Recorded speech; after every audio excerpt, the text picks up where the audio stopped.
Hello, everyone. Welcome to our program tonight. My name is Jennifer Clayton. I am the new Wellbeing Program Manager with the New York State Bar Association. And while myself and the NYSBA Wellbeing Committee work on some 2023 programming, the Lawyer Assistance Program has offered to sponsor Elizabeth coming on. So I'd like to introduce Elizabeth Pyjove. Elizabeth, I'm just going to pull one thing. Okay, Elizabeth comes from us from Big Law. She's an attorney with Sidley Austin, the New York office in the funds group. Elizabeth holds 3 Harvard degrees. It is quite the trifecta, if I will. She got her JD from Harvard Law School in 2020. She received her master's in theological studies from Harvard Divinity Law School in 2020 in Buddhism, and then also studied neuroscience at Stanford Medical School from 2011 to 2013. So studying neuroscience. So really, like I said, the trifecta when it comes to mindfulness, I think. So she has taught 10,000 people to meditate through her organization called Self-Compassion for Lawyers. She offers workshops for lawyers on happiness, resilience, and well-being. And she also serves on the Mindfulness and Wellbeing Committee with the New York City Bar Association. So we are very grateful to have her here this evening for a special Thanksgiving program. So Elizabeth, take it over. Welcome. Thank you. And a special thank you to Jennifer for organizing and making it possible. Thank you for the introduction. And I have my New York State Bar Association background. I might remove it later, but I thought this would be a good way to start this talk to celebrate NYSBA. I feel so really happy to be here. It's my greatest joy when my passion for brain science and meditation and building community can meet the world of law and serve lawyers. So it's very special to be with you here tonight.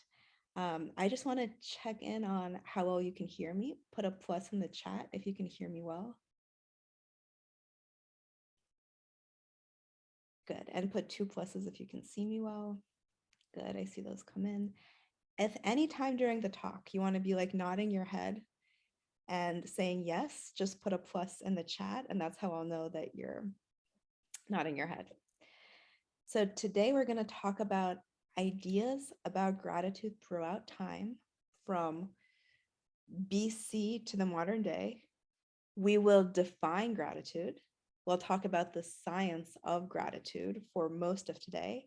And then we'll also talk about gratitude in some ancient traditions, and we'll try 2 or 3 different gratitude meditations. So that's the plan for the next hour. My first question for you is, who has never meditated before? We'll do a couple of gratitude meditations. So put a happy face if you've meditated 0 to 5 times, for example. And I love beginners, so it's not a problem. It's just interesting to see. So put a happy face if you meditated fewer than 6 times, let's say. Okay. Just a few of you. Good. Welcome. So we live in a culture of consuming and craving and being disconnected from ourselves, and then getting burnt out, and then consuming and craving more. And gratitude is one antidote to that. Gratitude on its own, without anything happening on the outside, gratitude increases our positive emotions, and it protects us against depression, decreases our stress, which everyone needs, including lawyers. And for the very motivated type A people who are here tonight, there was a study done at UC Davis that suggests that gratitude actually facilitates goal attainment. The more grateful you are, the more quickly you get to your goals. So it's not at all about being complacent. I am going to pull up a PowerPoint just a little bit at the beginning here and a little bit at the end. I don't want this to feel like work. And sometimes when I use a PowerPoint, it feels like a work presentation, but I want this to feel like our Thanksgiving celebration, coming together and sharing a nice hour together. So I want it to feel more like that, but I'll use a PowerPoint for maybe 3 minutes at the beginning, 3 minutes at the end, just so I can share some ideas from others and give them credit. So let's see. Share screen. And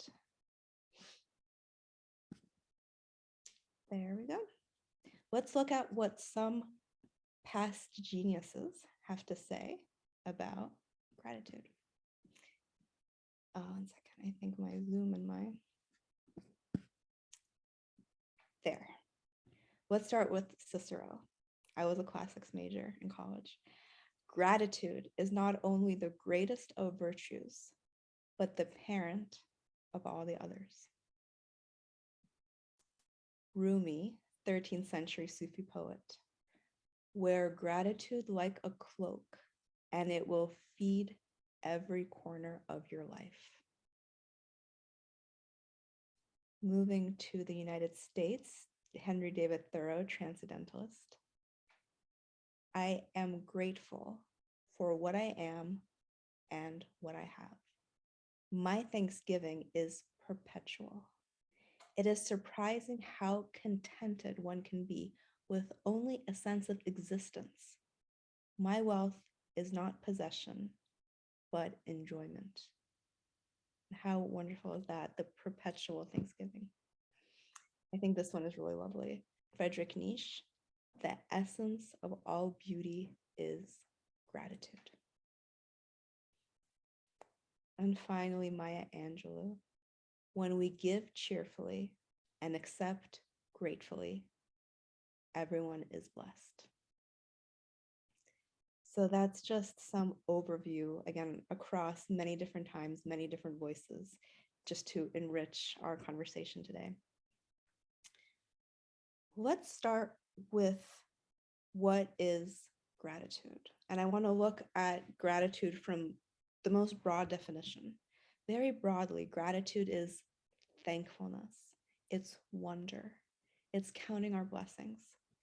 Gratitude can also be seen as an appreciation of life. Gratitude is an acknowledgement that we've received something of value from others, whether it's tangible or intangible. It can also be seen as a way of returning to something we cherish and savoring it as opposed to taking it for granted. So gratitude has this flavor of recognizing how fortunate we are, how very fortunate we are under our current circumstances. If we look at it scientifically, gratitude is a mood, an emotion, and a trait. So some scientists talk about it as a mood, some as an emotion, some as a trait. And there's also such a thing as a grateful personality. And that is what we're working toward together.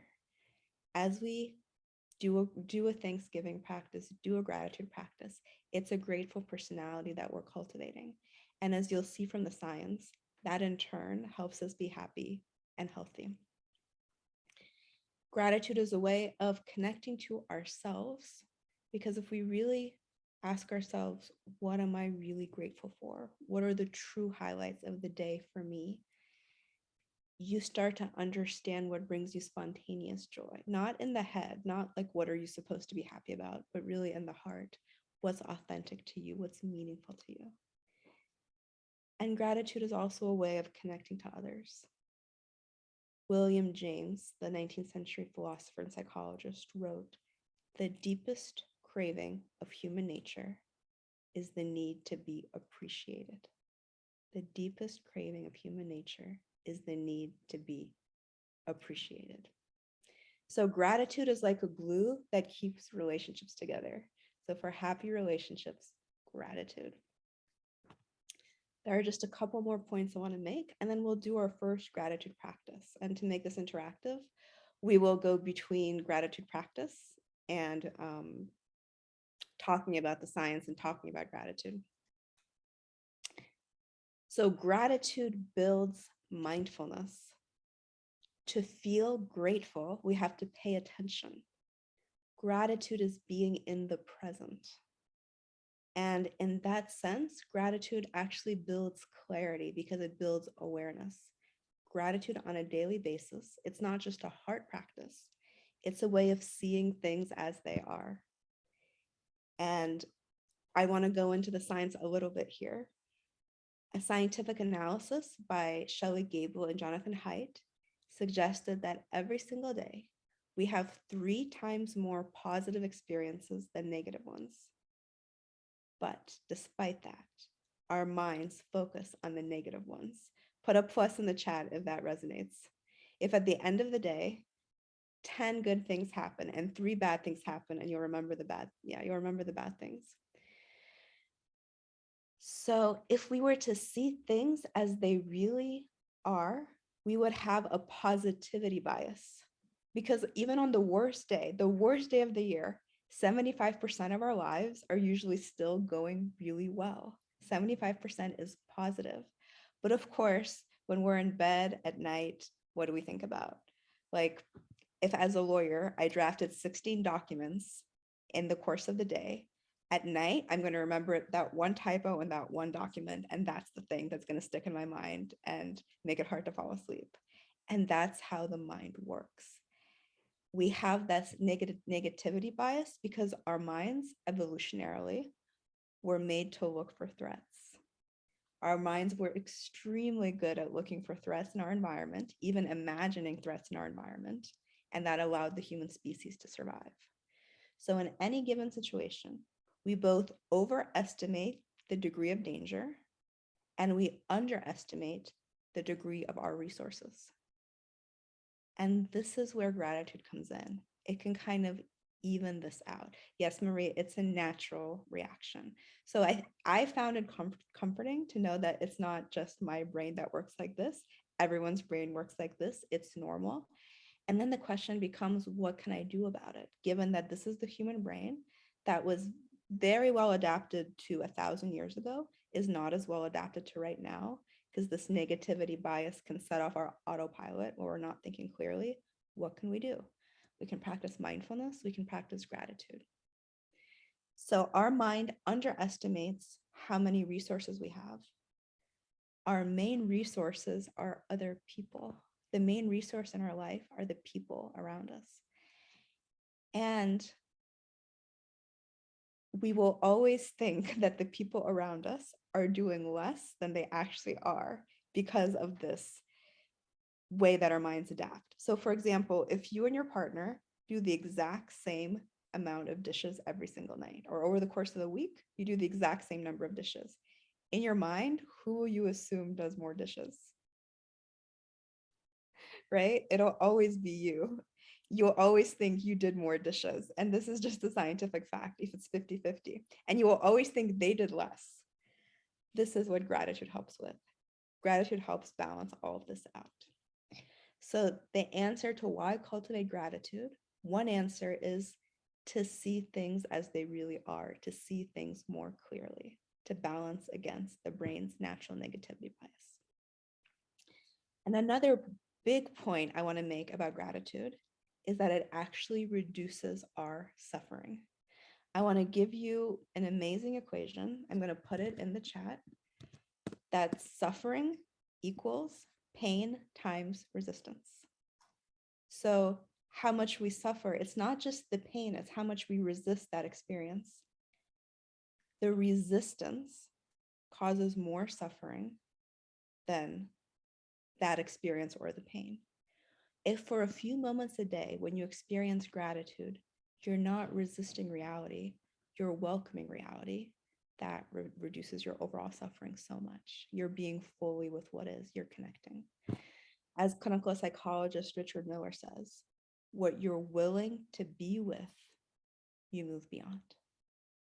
So instead of resisting a challenge, for example, you may feel grateful for a challenge or grateful that a tough situation is helping you grow. And if you feel like there's absolutely nothing to be grateful for on some given day, just mentally say, thank you for this breath. You can always drop into your breath, be grateful you're alive and breathing. So I want to do a gratitude practice with your permission. And I want to start with gratitude for the body. We usually only notice the body when something is wrong with it. Back to our negativity bias. When our back hurts, we notice our back. We don't notice it in any other situation. So just to start to undo that a little bit, let's do a body gratitude meditation. Let's look at what's right with the body. So I invite you to do this totally secular practice. I'll guide you through a practice of mind training, training the mind to be more grateful, scientifically proven to be good for your health, physical and mental. Begin by finding an upright seat. And if you like, you can put one hand inside the other in a traditional meditation posture. Closing your eyes gently. Let your forehead relax. Let your cheeks and jaw relax. Nothing to do, nothing to express right now. Lean back fully against the chair.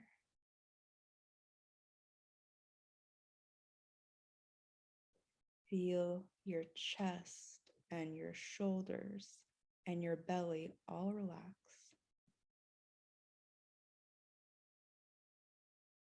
Feel your feet grounded.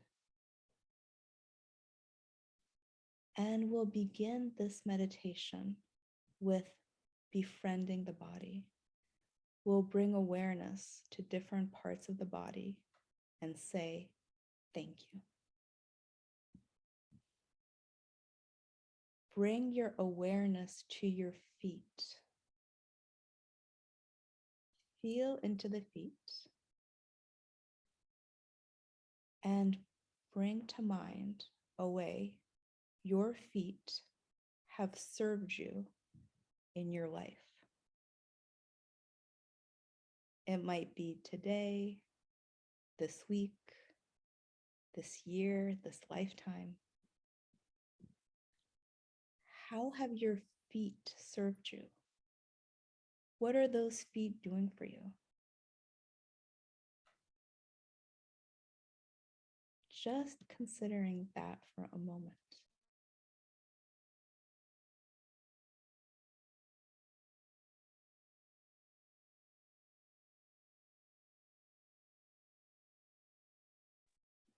And now bring your awareness to your legs.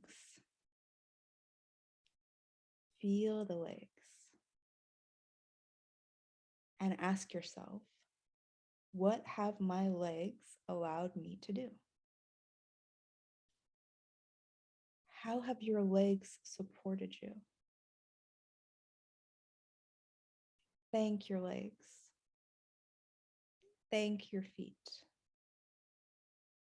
for supporting you, for moving you through life. And bring awareness to your pelvis, your hips, and your belly.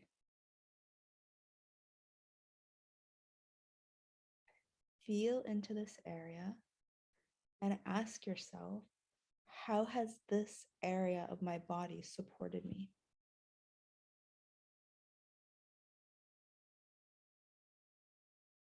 You might thank the belly for making the act of breathing easy.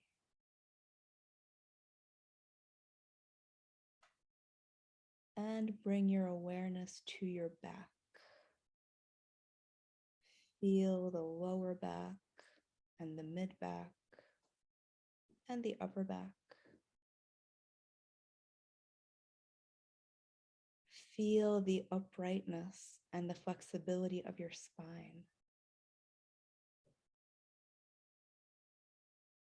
Feel that dignity of your back. And ask yourself, how has my back supported me? How has it helped me move through life?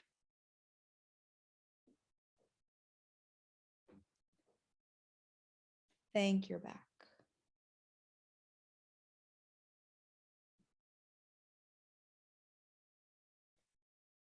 And now bring your awareness to your heart. Can you tune into your heart beating?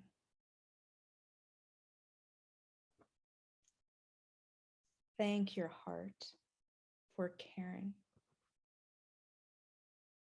for feeling joy, for feeling happiness, for connecting with others.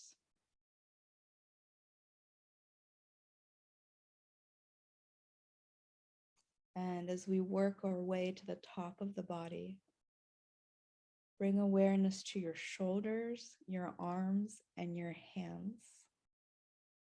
Asking yourself, how have my hands, my arms supported me in life?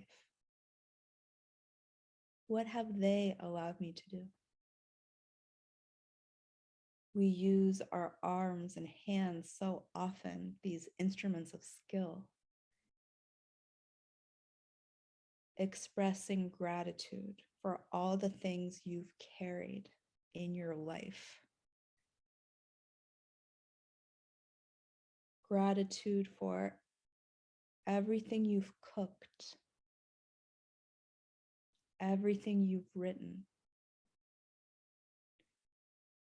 for every single time you were able to hold someone else's hand or give a helping hand.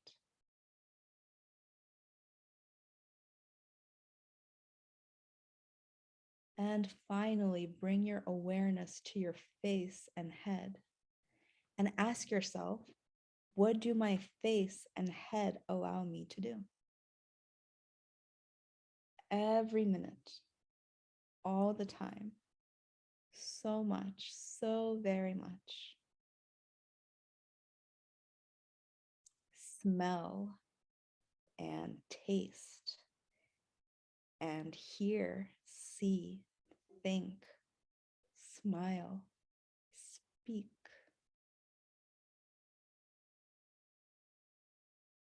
Let yourself feel grateful.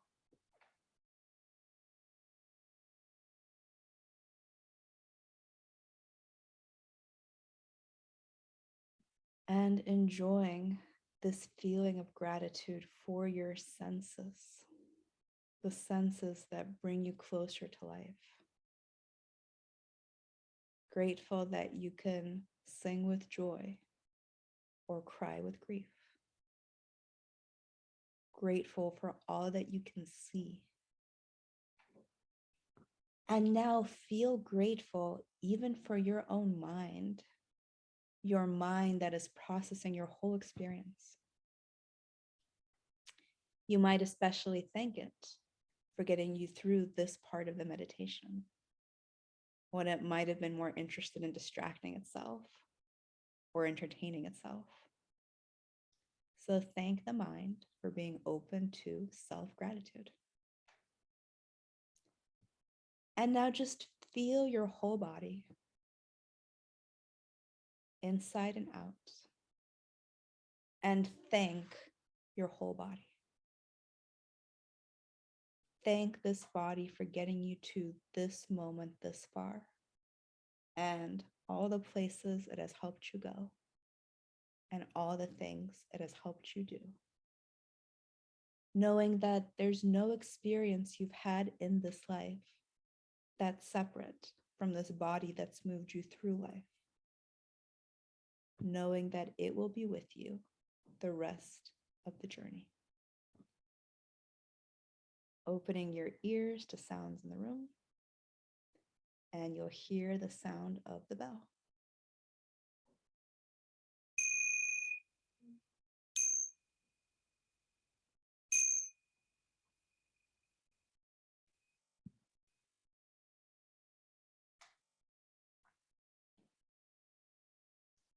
So slowly, gently coming back. And I'd love to hear in the chat, how did that go? How did that feel? Even just one word from each 73 of you would be amazing, 76 of you. Even just one word, how did that go? So we can kind of be here in community. And then we're gonna play around with the sound. Once you do that, let's play around with the sound because the sound isn't great. Awesome, relaxing, peaceful. Aware of all the gifts of the body. Necessary, wonderful, calming, great. Mindfulness, yes, definitely mindfulness.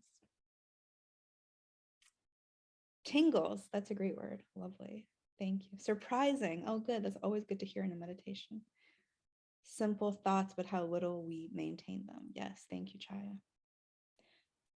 So I appreciate your feedback. Thank you for making this feel like a conversation, even though we're in different places, I think, across the state and the city and maybe the country. I do want to make sure that you can hear me. So let's see. I'm going to play around with this and tell me if it's better. So this is one. This is sound version 1, and this is sound version 2. It's just different speakers on my computer. If right now is better, put 1 in the chat, and if you want 2, put 2. Those are the only 2 options I have. Sounds the same. Oh no, I was hoping that one would be better than the other. The same. Okay. How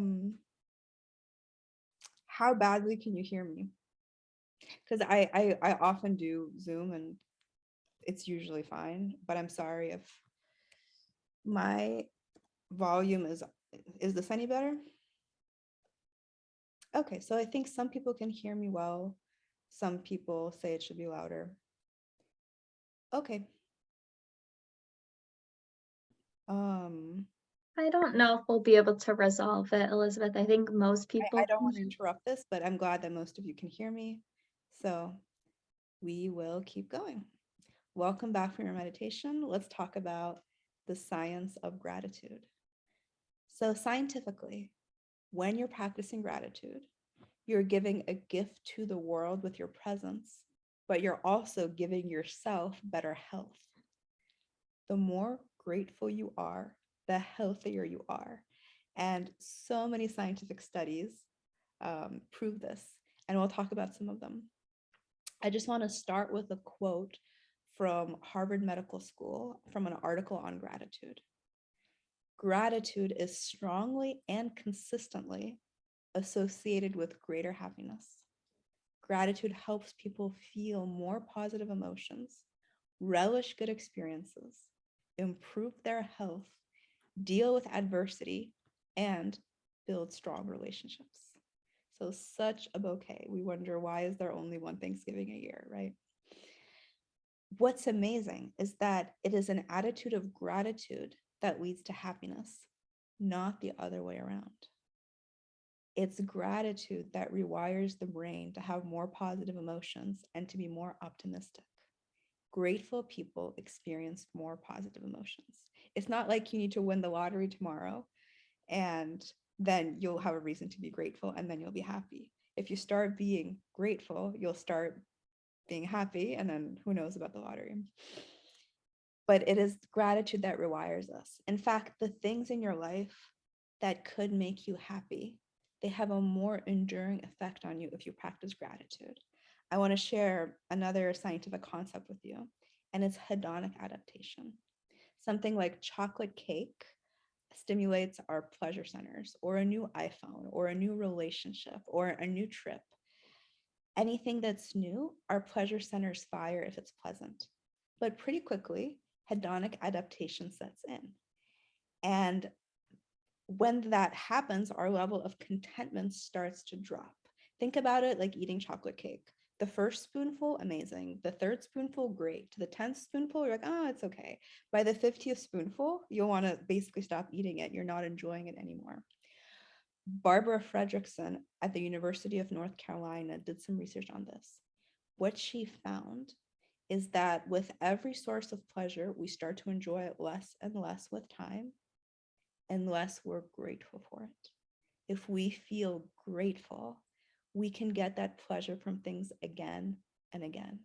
So gratitude is a way to protect against hedonic adaptation. So the good things in your life keep making you happy and keep making you content. I say that I get goosebumps. I think it's amazing how an attitude of gratitude changes how much you can enjoy what there is to be enjoyed. So some other benefits of gratitude is that it protects us from depression, I think for the very reason we just talked about. It also reduces stress. It makes it easier to cope with the stress that arises. So one of the things that happens in the brain when, for example, you do a gratitude meditation, gratitude stimulates the hypothalamus, And the hypothalamus is there to regulate stress in the brain. That's how gratitude helps us cope with stress and with trauma. And I think this is absolutely incredible. This is back to Barbara Fredrickson research. Gratitude stimulates our rewards circuit in the brain. Gratitude stimulates positive emotions in the brain directly. So it doesn't matter why you're grateful. If you are grateful, even let's say you're grateful for a challenge, that will start to stimulate your reward center. So gratitude is ingrained in our brain's pleasure network, along with chocolate cake, amazing dates, natural beauty. Gratitude is right there. Gratitude also reduces anxiety, increases our chances of forgiving others, and people who practice gratitude get better sleep. It increases both sleep duration and how quickly you fall asleep and how deeply you sleep. So kind of all three parts of sleep, gratitude impacts positively. So you should all get extra good sleep tonight after this talk, because we are going to do more gratitude meditation. Two more things I want to mention in the scientific research. Gratitude leads to feeling more energy. Everyone is burnt out lately. So one way to get more energy is a gratitude meditation practice. And I'll find a way to get you some recorded gratitude meditations after this talk. Or keeping a gratitude journal where you write down everyone you're grateful to and what they did. This is both really good for relationships, and it's also, again, good for your sleep. This last study I found very funny. This is a researcher named Luba Mirsky. Grateful people have fewer headaches, less nausea, and less acne. Grateful people have less acne. So this is your beauty cream for the night, your gratitude meditation. So do you feel inspired to do another gratitude practice together? There are so many ways to do gratitude practice that I want to see if we can do at least 3 meditations today. Great. Thank you for your pluses. So find your comfortable seat. Put one hand inside the other and find stillness for a few minutes. Gently closing your eyes.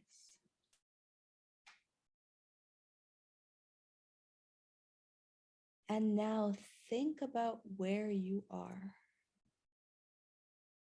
Your body in this chair, in this building, in this city, in this country, in the world with all its beauty. Feeling grateful for where you are right now and for being in the web of life.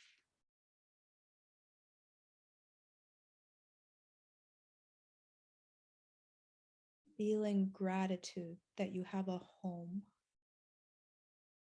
a place to return to, a place to rest.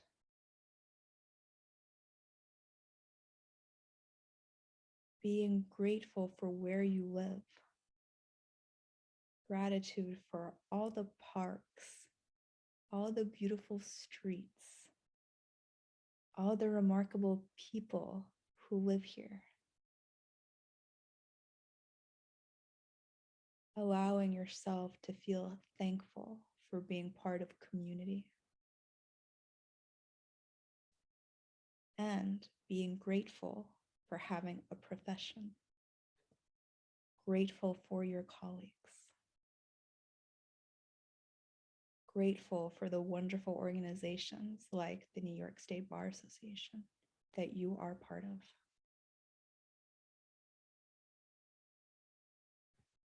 And expanding that gratitude to feeling grateful to be living in this country. Grateful for the daily freedoms that it offers. For all that we have to work on. Being grateful for the culture and the values and the institutions of the place you live.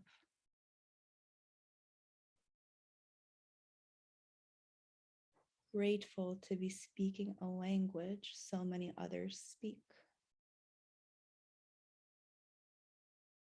Gratitude for life and livelihood. And even more broadly, being thankful for this land we live on. Gratitude for the natural beauty of the land around us. Its forests, its lakes, its mountains, its ocean.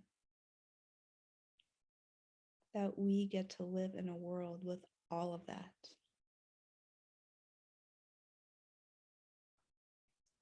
Gratitude to our ancestors who worked to understand this land and took care of it for us for generations.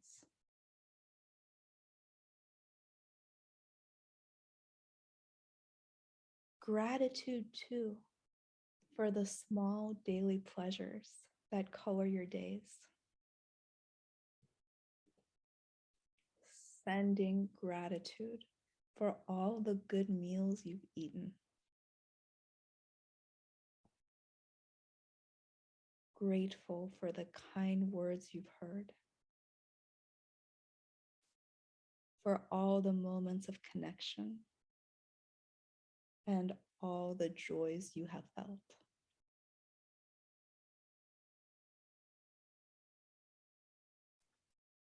And now maybe even grateful for the suffering too, if it helped you grow and transform and understand yourself better, understand what's important to you.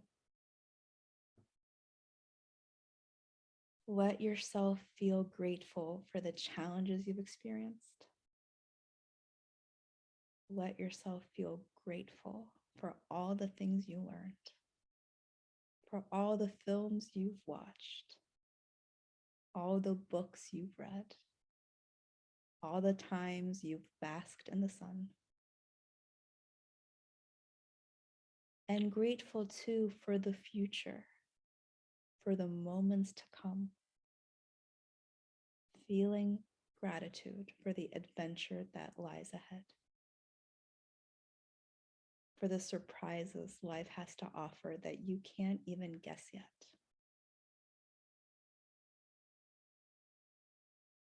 Feel gratitude fill your heart like a warm glow of light. And finally, being grateful to yourself for being here and having done this meditation.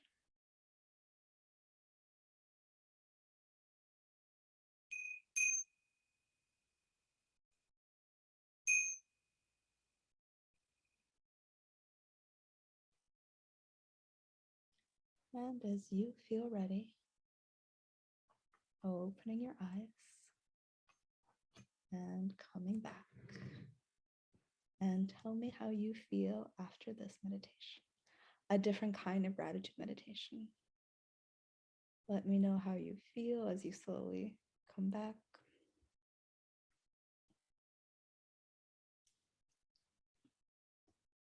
And then we'll talk more about science of gratitude. Quiet, calm, integrated, that's a great word, relaxed, lighter. My heart feels full. Such a pleasure to be meditating with all of you. Thank you for letting me know. Renewed, yes, a lot of renewal from gratitude, even physical renewal of the heart. We talked about some studies broadly, but I want to go into one study specifically because it shows how much more healthy you become physically when you practice gratitude.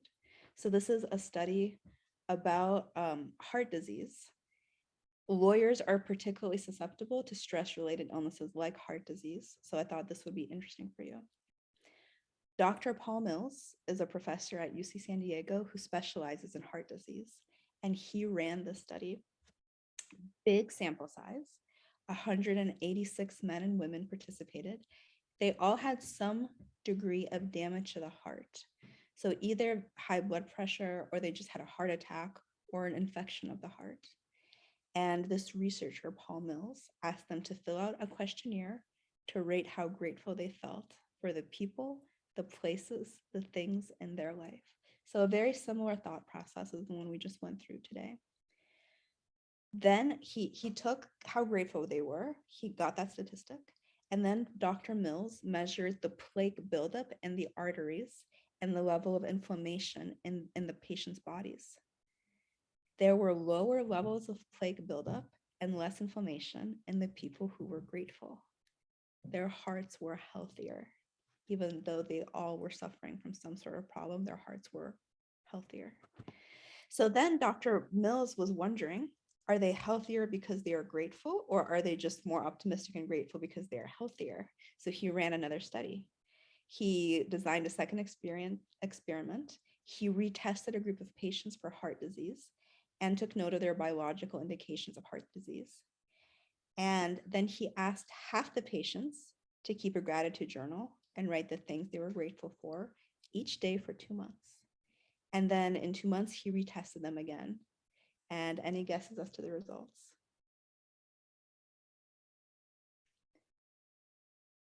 Those who were writing gratitude diaries, their heart, their physical heart became healthier. In 2 months, inflammation levels lowered and their heart rhythm stabilized. So there was a decrease in the risk of heart disease after just 2 months of writing gratitude journals for 5 minutes a day. Now, Dr. Mills was able to confidently say that the more grateful people were, the healthier they were. So I think it's amazing that we say heart metaphorically, like, oh, gratitude is good for the heart. I love this study because here heart is being used literally and figuratively. It's also just the physical heart is healthy as you practice gratitude. So that's some of the most interesting gratitude research. There's a lot of it. Gratitude strengthens social bonds. It strengthens existing relationships. It helps us build new bonds. I think socially people think about, oh, how can I be impressive? But if you are grateful in how you interact with others, that's really the glue of your social bonds. Gratitude protects us against envy, protects us against regret. And it also makes positive emotions more readily accessible in our minds. As I mentioned at the beginning, this was also a UC Davis study. Gratitude facilitates goal attainment. People who keep gratitude diaries progress toward their goal quicker over a 10-week period. So again, gratitude does not make us complacent. It actually makes us goal-oriented. There was another study done that showed that you're more likely to exercise if you keep a gratitude diary. And also that people who practice gratitude make better decisions and fewer dangerous, risky things. So lots of benefits, but I want to end with a huge point. I love teaching compassion meditation. Those who keep a gratitude diary and those who practice gratitude are more compassionate to others. So there's something about keeping gratitude diary that actually makes it more likely that we'll be kind and will be compassionate to others. And I think that's really amazing. I want to give you an example of this. I want to tell you about a mentor of mine. He's Harvard's most popular professor, and he's probably Harvard's kindness professor. He has the highest attendance for his class of any class. It's on ancient Chinese philosophy. This is Michael Puett. I'll just share my screen for a second and show you. So you know who I'm talking about. And what I want to mention, I was his research assistant while I was at the law school and the divinity school. What struck me about his teaching style is that whenever a student hands in a paper to him, they do it because it's the requirement of the course. It's something they need to do. And he does take their papers, he reads them, he grades them. But before doing any of that, Michael Puett expresses gratitude to his students. So when receiving an essay from a student, he says, "Thank you for giving me this gift of this essay. I really look forward to reading it." And then no matter what grade he gives them back the essay. He says, thank you so much for taking the time. I know you spent a lot of time working through these ideas, writing this paper. I know you chose to take this course and spend time writing it. Thank you for doing that. I know it's not simply a job. I know you choose to do this. Thank you. And it completely changes the experience of being in his class. And people want to take his class again and again, and they feel seen, they feel appreciated. So this just made me think, imagine if lawyers were more grateful to the junior lawyers they were giving assignments to. What if we shifted even 2 degrees in the Michael Pua direction? What a difference that would make to the profession. When instead of saying, well, yes, it's your job, you drafted this, saying thank you so much for taking the time. As we come to the last fourth, or the last 25% of our time together to talk about gratitude, I just want to mention some of the roots of gratitude in some ancient traditions. I love world religions, and I just want to, for a few minutes, give you some highlights of the interesting ways that gratitude is treated across traditions. Thanksgiving is a Native American holiday, so let's start with a Native American tradition. From a Sioux legend, the longest journey you will ever make in your life is from the head to the heart, and gratitude is one way to do that. In many Native American tribes, gratitude to the earth and to ancestors was a daily practice. And what a powerful daily practice. In Judaism, the Hebrew Bible refers to gratitude again and again, and Judaism really emphasizes gratitude in human relationships, being grateful to one's husband, one's kids, one's neighbors, one's friends, one's colleagues, and gratitude for life, for health, for livelihood. Birchot HaShachar, or the dawn morning blessings, the start of morning prayers, include gratitude for the human body, right? A meditation we just did, not in the same way, but includes gratitude for the human body, for the physical world, for our land. The first words of a Jewish prayer each morning, Modeh Mona Ani, means I am grateful, I give thanks. And I have to share this Yiddish proverb. If you cannot be grateful for what you have received, then be thankful for what you have been spared. And I think some wonderful Jewish humor in there. I'll just give you a few more highlights. Christianity teaches gratitude in all circumstances. And from the New Testament, be joyful always, give thanks in all circumstances. And this is beautiful. Meister Eckhart, Christian mystic. If the only prayer you said in your whole life was thank you, that would suffice. If the only prayer you said in your whole life was thank you, that would suffice. In Islam too, there's a belief if you say one prayer a day, make it thank you. And I love the way gratitude ties together these different cultures, different beliefs across time, across space, different continents. Every chapter of the Quran talks about gratitude and thankfulness. For example, chapter 14 is famous for these words. If you are grateful, you will receive more. And in Sufism, which is the mystical tradition of Islam, we started with Rumi's quote, that's a Sufi poet. There are 3 different states of gratitude. The first state is gratitude for the gifts we receive, grateful for any gift. The second higher state is gratitude for the gifts we did not receive or that were delayed. And then the final state of gratitude is just gratitude for our capacity to feel grateful. It's just general gratitude that we are alive and we have feelings. And this general gratitude is considered to be the highest form of gratitude in Islam. Gratitude for just being alive. And in the next minute, I just want to mention Hinduism. It takes a different focus on gratitude. In Hinduism, gratitude is a way to reduce the ego and therefore eventually reach enlightenment. And the main quality of Vishnu, the main deity of Hinduism, is gratitude and compassion. So again, at the very center of Hinduism as well. And finally, we get to Buddhism, which is my specialty, which was what I studied at divinity school. In Buddhism, gratitude is a necessary condition to enlightenment. In Buddhism, without gratitude, you can't reach enlightenment. And in Mahayana Buddhism, the phrase that summarizes what enlightenment feels like is, thanks for everything. I have no complaints whatsoever. The phrase that, like, this is what the state of enlightenment feels like is, thanks for everything. I have no complaints whatsoever. And once the Buddha traditionally reached enlightenment, he would only speak to say thank you or to offer a teaching. And he would find no other reason to speak other than to say thank you or teach.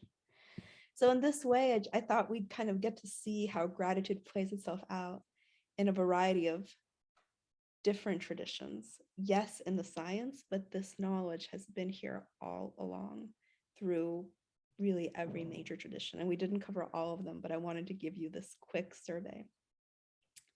So in the last 7 minutes, let's do a 2-minute gratitude practice to end. And I'll read you just a few more quotes. So in this last 2-minute meditation, begin by closing your eyes and let's take one deep breath. Inhaling for a count of 1, 2, 3, 4, hold, 2, 3, 4, 5, 6, 7, and exhale through the mouth, 2, 3, 4, 5, 6, 7, 8. And now with your eyes closed, bring to mind a time when you were given care. We'll start by bringing to mind a memory. Bring to mind a time when someone took care of you, gave you time or attention, affection, maybe some important gift or taught you something. Bring that moment of warmth into your mind, feel into it. Let the body feel that experience of having received that gift.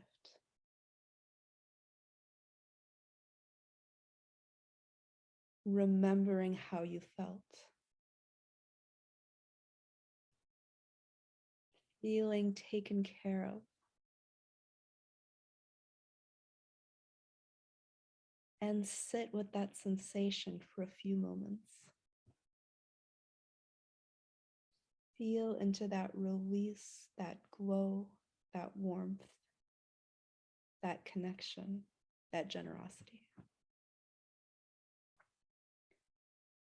And thank this person in your own mind, saying, thank you. What you did meant so much. I am grateful to you.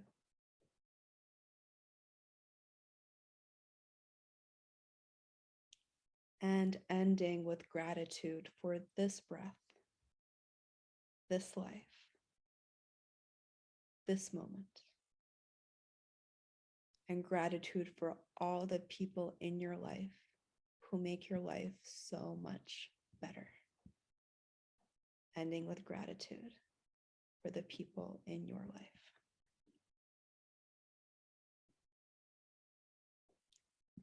And now again, thank yourself for having done this practice. And as you feel ready, beginning to open your eyes.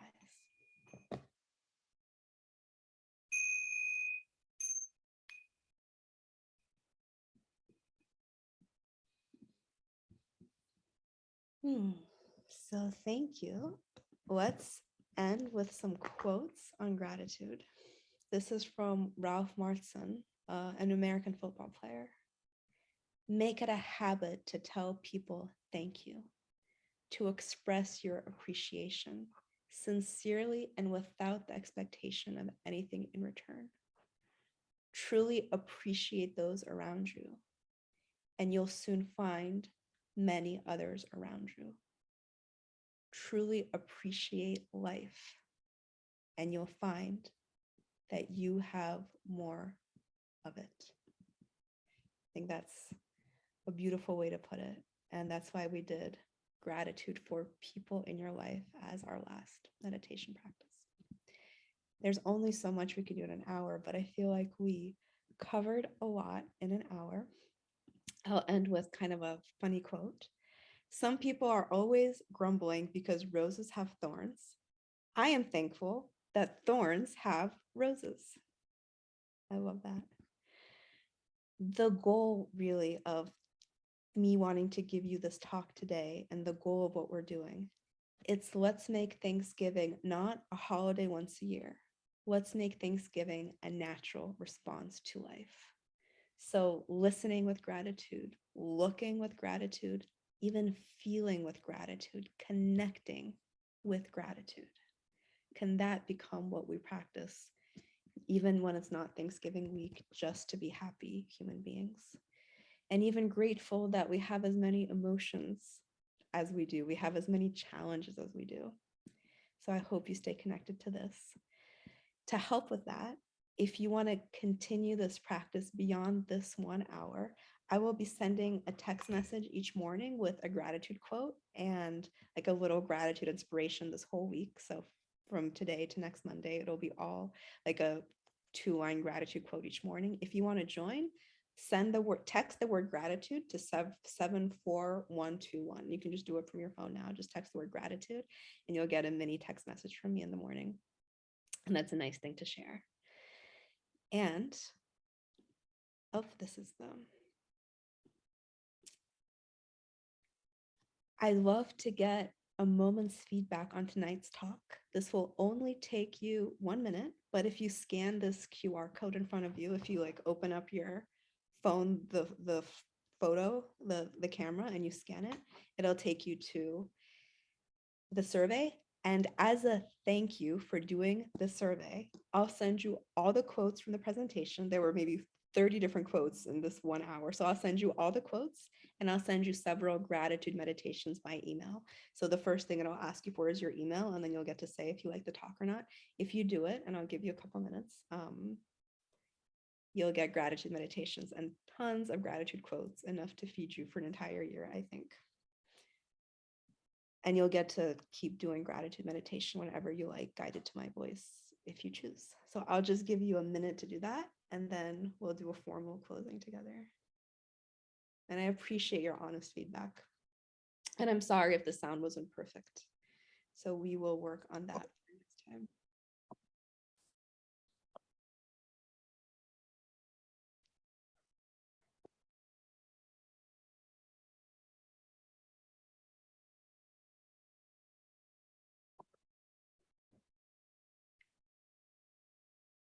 Put a plus in the chat if you're done with the survey and if you got to share.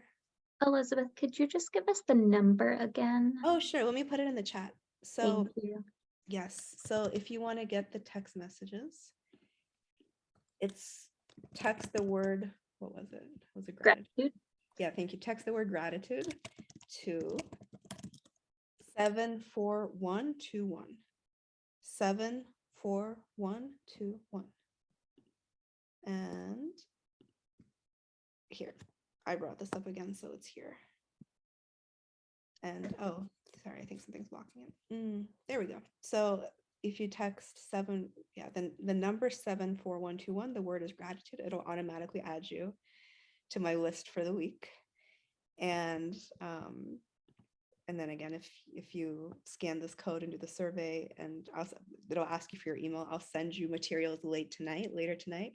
But I just want to say, I see we're at 7. First of all, huge thank you to Jennifer. We had a conversation, and thank you for advocating for this talk. Thank you to you for showing up. There are so many things you could be doing the Monday before Thanksgiving and on a Monday night. Thank you for caring about the science of gratitude, how the brain works, meditation. Thank you for wanting to come together as a community. There were over 70 of us. And it's just, I feel that energy. I find it amazingly energizing when 70 people practice something positive. I hope you bring this gratitude back to your partners, your colleagues, your kids, your pets, your family, to whoever you have Thanksgiving with, to your city, to your work. I hope this gratitude feeds everything that you do in a positive way. And I wish you a week filled with thankfulness and love and joy and fulfillment. And thank you so much again for joining tonight. And my name is Elizabeth Pyjob. If you have any questions, please. If you have any questions, please reach out. I can put my email here. I'll put my email in the, so if you have any question, or you can text me back with the text messages if you receive that. But let me just put this email in the screen for them. There we go. So that's my work email. That's my law email. And you can email me if you have any questions. And again, thank you so much. Thank you, Elizabeth, and thank you all so much for being here. I want to end with it feels silly to say thank you so much, but also feels very good to practice that gratitude. So I want to thank us all for being here. Thank the land that we occupy. Thank you all for joining this evening, and huge thank you to Elizabeth for so much wisdom and knowledge tonight, and just the space. And thank you all for sharing your thoughts in the chat. And I am also putting my email in the chat. You can find me on the Bar Association's website under the Wellbeing Program. So my contact information is there. Elizabeth's contact info as well. So thank you all again. And I hope everyone enjoys their week and their gratitude texts if they sign up. Have a great night.